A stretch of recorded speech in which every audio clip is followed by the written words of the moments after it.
Ya, Assalamualaikum warahmatullahi wabarakatuh. Waalaikumsalam warahmatullahi wabarakatuh. Ya, jadi hari ini ini suaranya dengar kan? Sebelumnya, dengeran ya suaranya ya. Dengar, Sir. Oke. Jadi kita akan melanjutkan pembahasan kita minggu lalu tentang sistem sirkulasi. Nah, minggu lalu kita sudah belajar tentang yang pertama kita sudah belajar tentang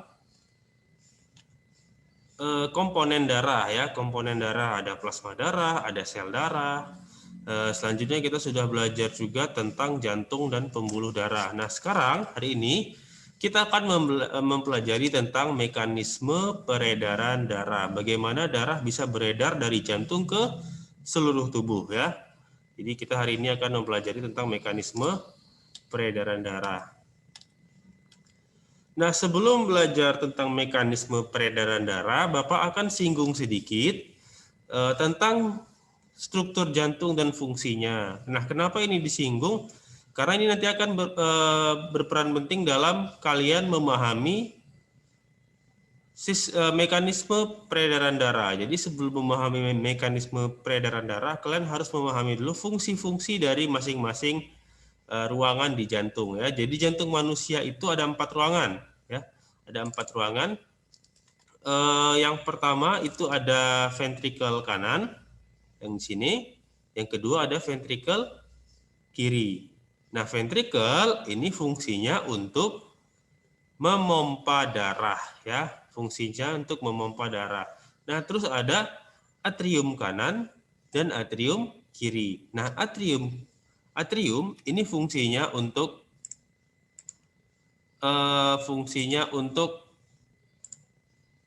menerima darah dari seluruh tubuh.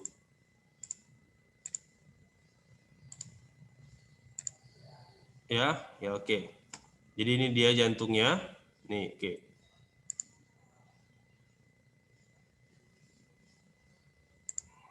Ya, kelihatan ya gambar jantungnya ya.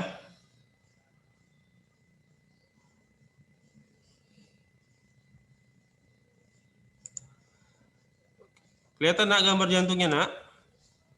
Kelihatan, Sir. Iya, Jadi ini atrium kanan, ini atrium kiri, ini ventrikel kanan, ini ventrikel kiri. Ventrikel fungsinya untuk memompa darah.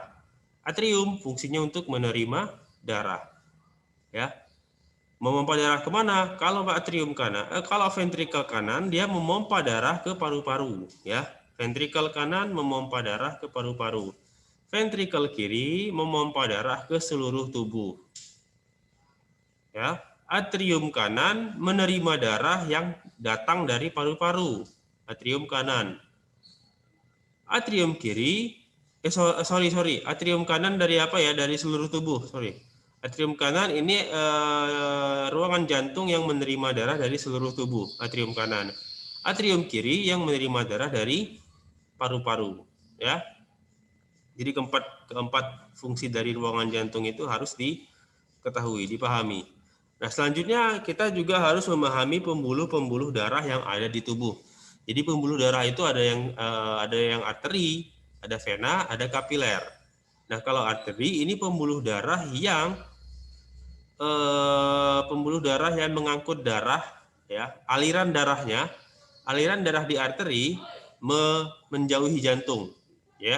Dari jantung berarti dari jantung ke lokasi organ, misalkan dari jantung ke ginjal, dari jantung ke paru-paru, dari jantung ke hati, itu dihubungkan oleh arteri. Aliran darah yang ada di arteri itu meninggalkan jantung. Nah, sedangkan aliran darah di vena ya menuju jantung. Ya, aliran darah di vena itu menuju ke jantung. Ya, kecuali nanti satu, vena porta hepatica namanya. Nah, kalau vena porta hepatica tadi dia aliran darahnya menuju ke hati, bukan ke jantung.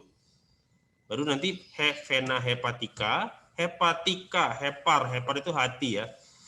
Baru vena hepatica nanti dia menuju ke jantung. Oke.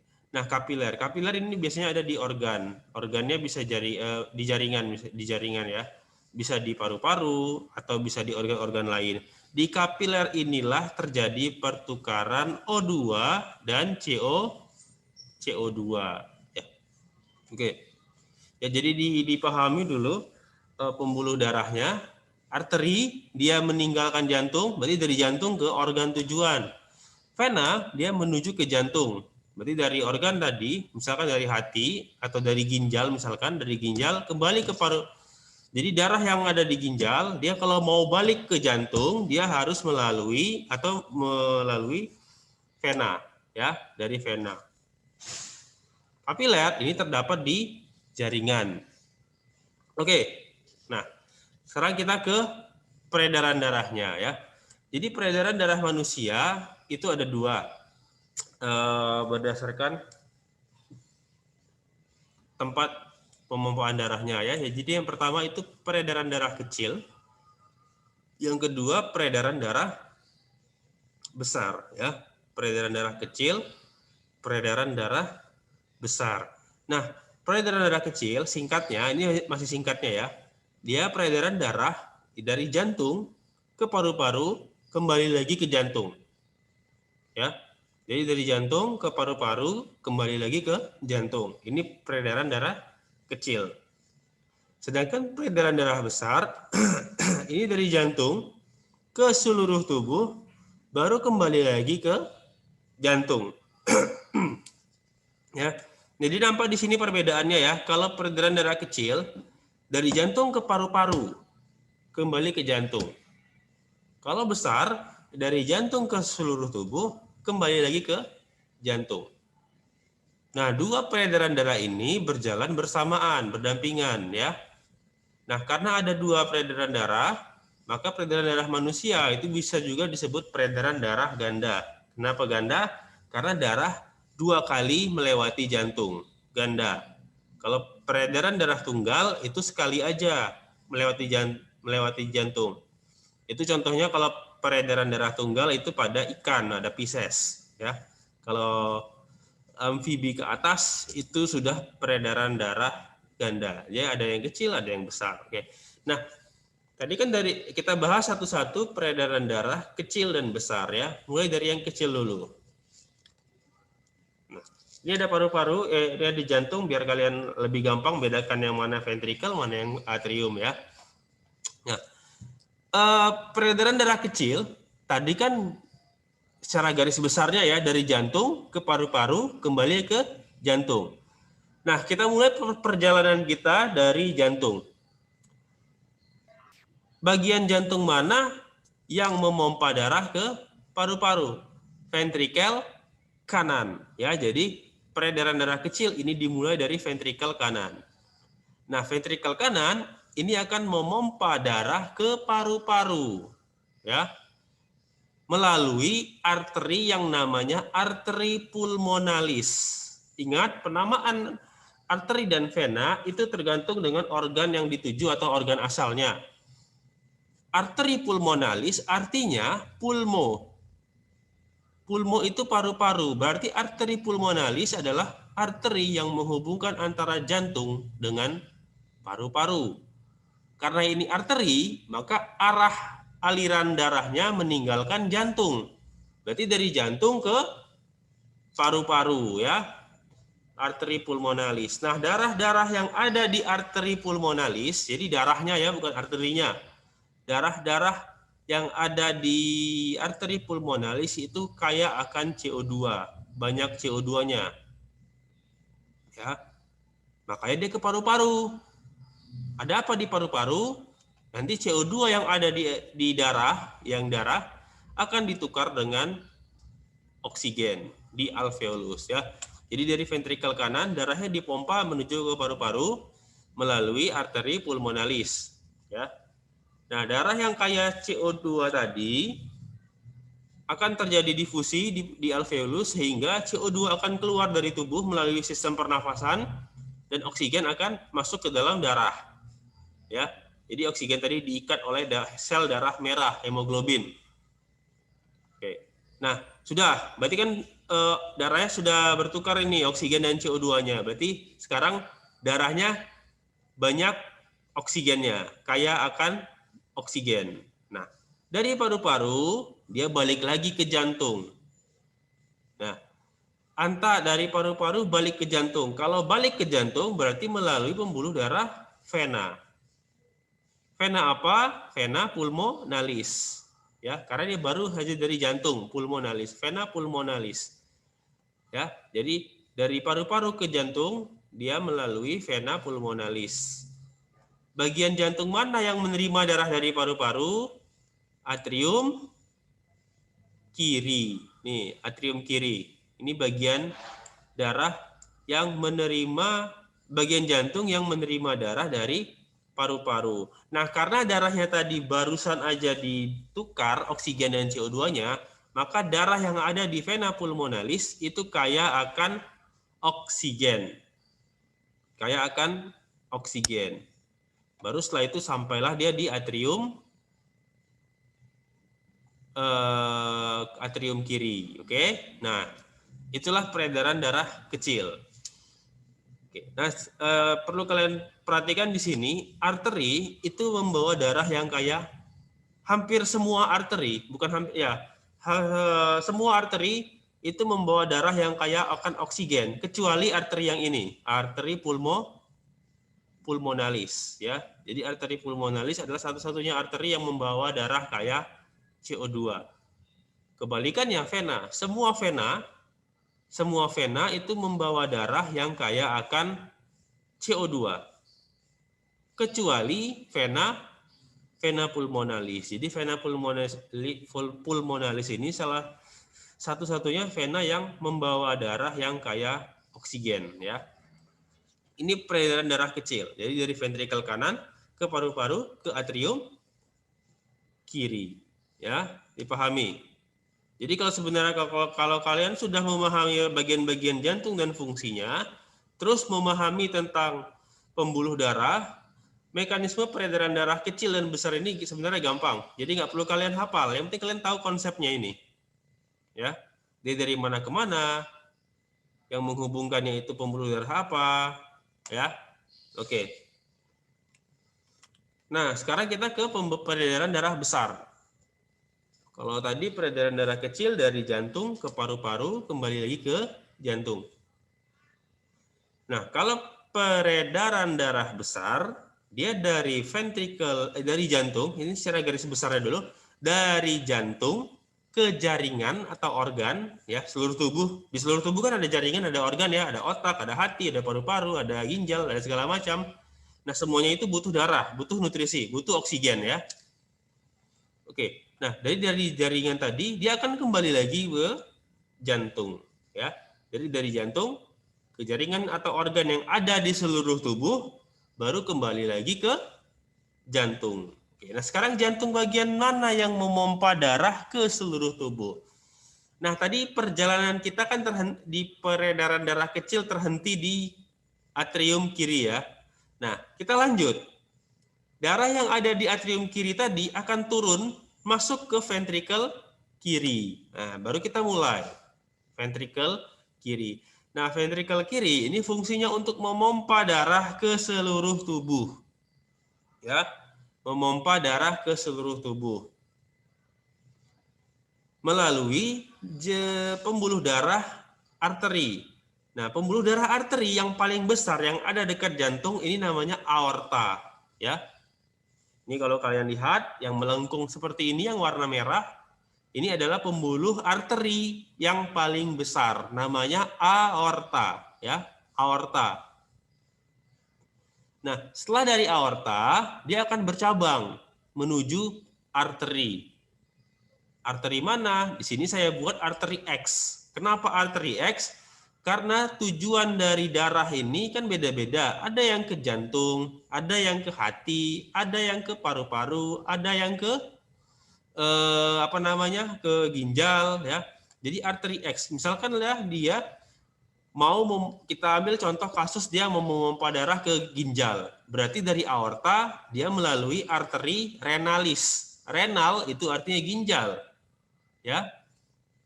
Jadi kalau arterinya itu tergantung kondisi, tergantung organ mana yang akan ditujunya. Misalkan lah dia mau ke bagian pundak belakang ini. nanti dia melalui arteri subclavia. Kalau mau ke hati melalui arteri hepatika. Kalau mau ke jantung, dari jantung ke jantung ada. Karena jantung juga butuh oksigen. Jantung butuh makanan. Jadi kalau dari pembuluh darah yang dari jantung ke jantung, dia melalui arteri koronaria, core itu artinya jantung, ya. Jadi ini tergantung organ mana yang akan ditujunya. Nah, darah yang ada di aorta dan arteri ini tadi kaya akan oksigen, ya. Sama tadi kayak di sini, ini kan sambungannya, berarti kaya akan oksigen. Baru dia darahnya tadi ke jaringan. Di jaringan terjadi pertukaran oksigen dan CO2. Bedanya oksigennya yang di sini dipakai. Oksigen dipakai oleh organ atau jaringan tadi. Sedangkan CO2 itu masuk ke darah. CO2 di sini sebagai bahan-bahan sisa metabolisme.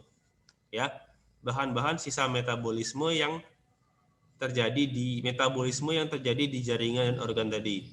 Jadi ditukar. Jadi sekarang darahnya kaya CO2, banyak CO2-nya. Nah, darah yang kaya CO2 tadi akan kembali ke jantung. Kembali ke jantung melalui apa? Melalui vena. Ya. Melalui vena. Vena apa? Ya tergantung lagi vena apa. Kalau dia dari ginjal ke jantung berarti vena renalis. Kalau dari tadi hati misalkan ya, dari hati ke jantung berarti vena hepatika. Nah, tapi kalau di hati ada kasus khusus ya, karena darah yang dari jaringan atau organ mau kembali ke jantung melalui hati, dia nggak langsung ke jantung, tapi melalui dari hati ke vena, dari jaringan atau organ ke vena hepatika, vena porta hepatika, baru ke vena hepatika, ya. Tergantung namanya. Baru nanti dia bercabang, bermuara di vena cava. Vena cava. Vena cava ini ada dua. Ada vena cava superior, ada vena cava inferior. Darah-darah yang dari bagian atas itu akan bermuara di vena cava superior. Jadi darah dari kepala, dari pundak, dari pokoknya bagian atas, tubuh bagian atas itu akan bermuara di vena cava superior. Sedangkan darah-darah yang dari bagian tubuh bawah itu akan bermuara di vena cava inferior. Vena cava superior dan vena cava inferior ini akan nanti masuk langsung ke atrium kanan, ya. Jadi tujuannya nanti masuk ke atrium kanan. Darah-darah ini akan kaya CO2.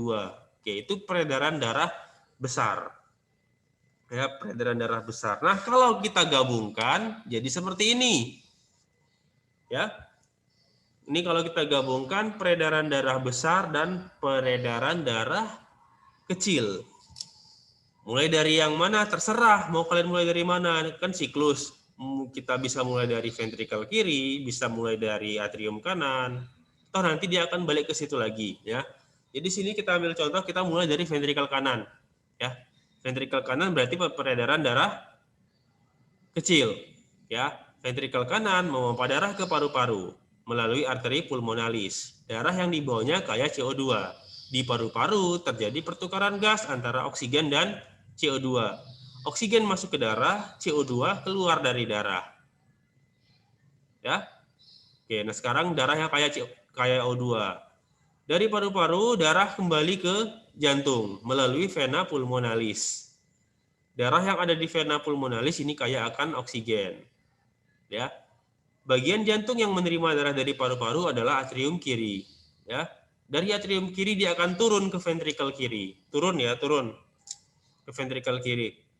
Di ventrikel kiri dipompa lagi. Kan ventrikel fungsinya memompa. Kalau atrium fungsinya menerima. Ventrikel kiri memompa darah ke seluruh tubuh, ke seluruh organ-organ yang ada di tubuh, ya, melalui pembuluh darah arteri. Nah, darah-darah yang ada di arteri ini kayak CO2, kayak oksigen. Ya, kecuali arteri ini. Ini kita kecualikan yang dua ini ya. Darah-darah yang di arteri kayak akan oksigen. Nah, darah tadi sampailah ke jaringan atau organ. Nah, di jaringan atau organ terjadi pertukaran oksigen dan CO2. oksigennya diambil jaringan atau organ, CO2-nya dikeluarkan dari jaringan atau organ masuk ke darah. Oke. Nah, dari jaringan darah balik lagi ke jantung. Balik lagi ke jantung melalui vena. Ya, melalui vena.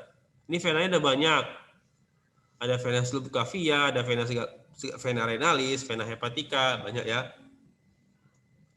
Nanti vena-vena ini bermuara di vena cava inferior dan vena cava superior, ya. Vena cava inferior dan vena cava superior ini akan masuk nanti terhubung dengan atrium kanan. Nah, dari atrium kanan darah akan turun lagi ke ventrikel kanan. Dari ventrikel kanan dipompa lagi ke paru-paru, di atrium kiri, dipompa lagi ke seluruh tubuh, begitu seterusnya ya. Jadi inilah peredaran darah pada manusia ya, peredaran darah dari manusia. Jadi ada peredaran darah kecil, ada peredaran darah besar. Nah, karena ada dua peredaran darah, dua mekanisme peredaran darah, maka peredaran darah manusia itu juga bisa disebut peredaran darah ganda. Ganda, kenapa namanya ganda? Karena dia 2 kali melewati jantung. Ya, 2 kali melewati jantung. Nah, oke. Coba Bapak tanya dulu 1 atau 2 orang. Coba diulangi. Atau diringkas siapa ya? Monica, Maihilda udah pernah. Tunggu, yang lain. Yang belum siapa? Prio, coba Prio.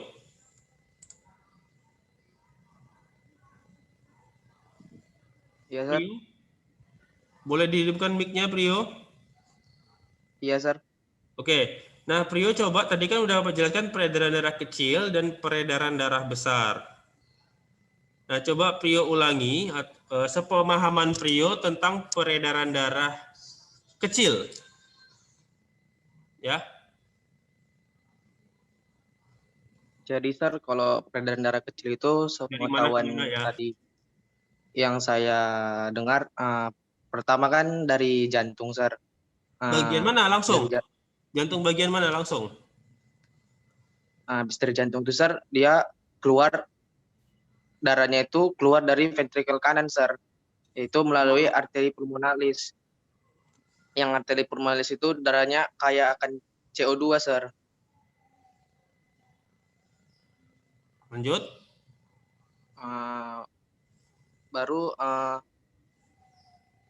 Baru setelah itu, Sir, dia ke darahnya itu ke paru-paru, Sir.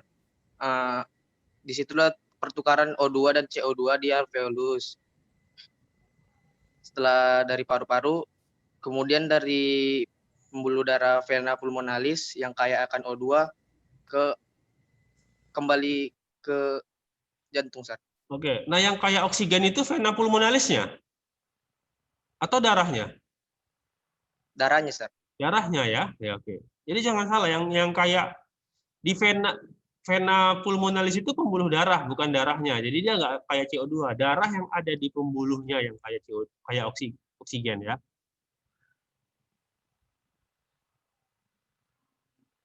Oke. Tadi Prio langsung ke jantung nggak? Belum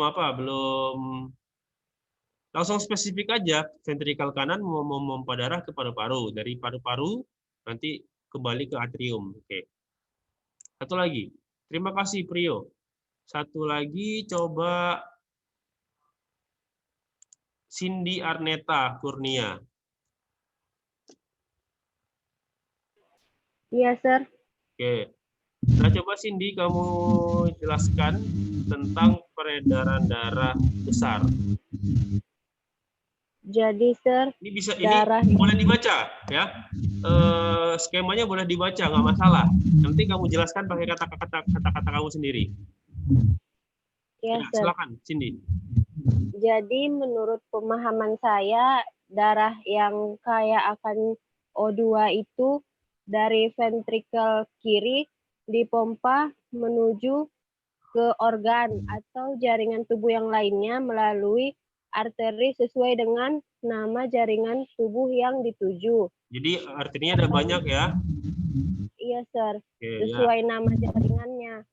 Sampai di jaringan terjadi dia pertukaran antara oksigen dengan CO2-nya di alveolus. Setelah itu Kok di alveolus? darah Kalau alveolus yang di paru-paru, nah. di jaringan. Iya, di jaringan. Di jaringannya, Sir. Setelah itu darahnya menjadi kaya dengan CO2 dan kembali ke atrium kanan melalui pembuluh darah vena, Sir. Ya, vena. Oke. Oke, terima kasih. Bagus, Cindy. Ya, Tio, Cindy. Yang lain juga ya. Jadi ini bisa di screenshot aja, nanti bisa di apa. Nah, kalau kalian udah dapat buku yang dibagikan, kalian bisa lihat tuh banyak sekali nama-nama arteri dan nama-nama vena. Ya, nggak perlu dihafalin satu-satu. Yang penting kalian tahu konsepnya ya. Jadi arteri itu pembuluh darah yang aliran darahnya meninggalkan jantung. Sedangkan vena merupakan pembuluh darah yang aliran darahnya menuju ke jantung. Jadi yang kaya oksigen dan kaya CO2 di sini bukan vena atau arterinya, tapi darah yang ada di vena dan arteri tadi. Oke ya. Oke, mungkin itu saja. Terima kasih. Kita sampai di sini. Besok hari Jumat kita akan belajar tentang penggolongan darah ya. Terima kasih Bapak Airi. Assalamualaikum warahmatullahi wabarakatuh. Waalaikumsalam warahmatullahi wabarakatuh. Waalaikumsalam warahmatullahi wabarakatuh.